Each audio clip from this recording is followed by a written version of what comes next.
नमस्कार मित्रों, astro adviser में आपका एक बार फिर से स्वागत है।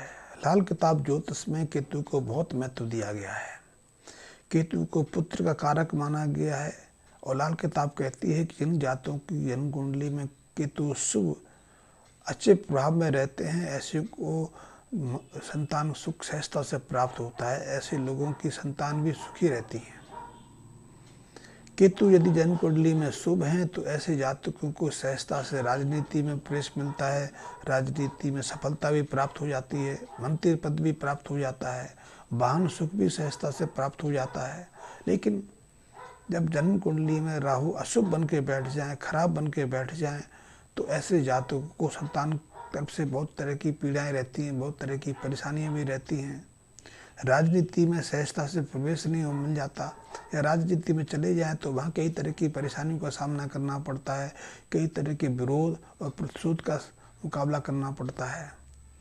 ऐसे जातकों को यदि वाहन उपलब्ध हो जाए तो बार बार एक्सीडेंट होता रहता है, वाहन से कई तरह की यातनाएं बनी रहती हैं। और यदि राहु अशुभ बन के बैठे हैं तो कई तरह की शारीरिक व्याधियाँ भी बन जाती हैं। इनकी रीढ़ की हड्डी में दर्द रह सकता है, मूत्र संबंधी विकारों का सामना करना पड़ता है। लाल किताब में छठवें स्थान को, छठवें भाव को केतु का घर माना है।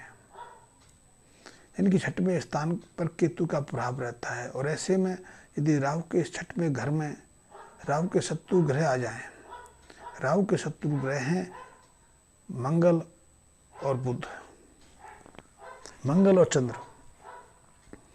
यदि मंगल और चंद्र छठवें घर में आ जाएं तो केतु पर अशुभ प्रभाव पड़ता है और केतु ऋण के कारक बन जाते हैं। ऐसे में जातक को रीढ़ की हड्डी में कई तरह की विकृतियाँ आ जाती हैं, रीढ़ की हड्डी टेढ़ी बन जाती है, टेढ़ी हो जाती है। मूल संस्थान में कई तरह की विकृतियाँ आ जाती हैं, जलन रहती है, दर्द रहती है, स्टोन तक बन जाते हैं, या सिफिलिस और गोनोरिया जैसे रोग हो जाते हैं।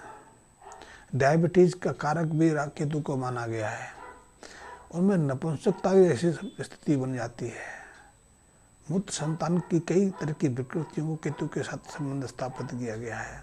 ऐसे में यदि किसी जातक की जन्म कुंडली में केतु अशुभ बन के बैठे हैं तो ऐसे जातकों को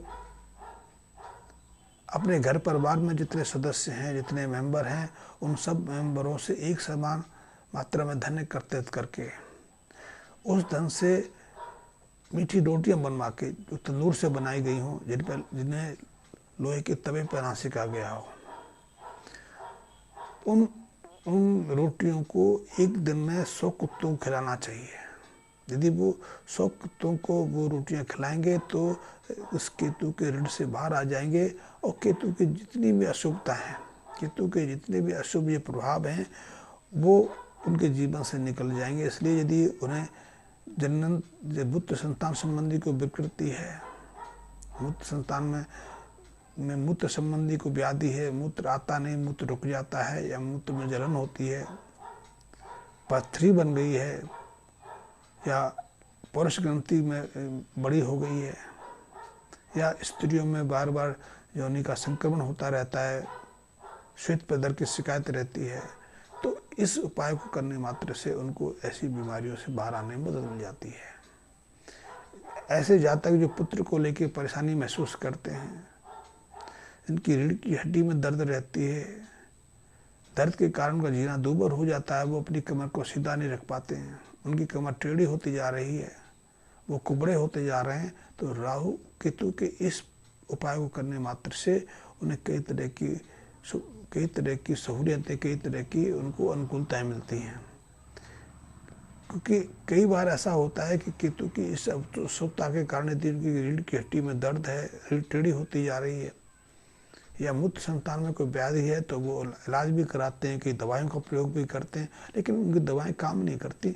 तो वो दवाएं इस उपाय को करने भर से वही दवाएं कारगर हो जाती हैं, उन्हें अपनी बीमारी से बाहर आने में, बीमारी से मुक्ति होने में मदद मिलती है। तो लाल किताब के छोटे से उपाय करके देखिए, निश्चित रूप से केतु का शुभ आशीर्वाद आपको मिलेगा और केतु के जो अशुभ प्रभाव थे, केतु की खराब योग के कारण जो आपको परेशानी झेलनी पड़ रही थी, उन परेशानियों से बाहर आने में आपको मदद मिलेगी। धन्यवाद मित्रों।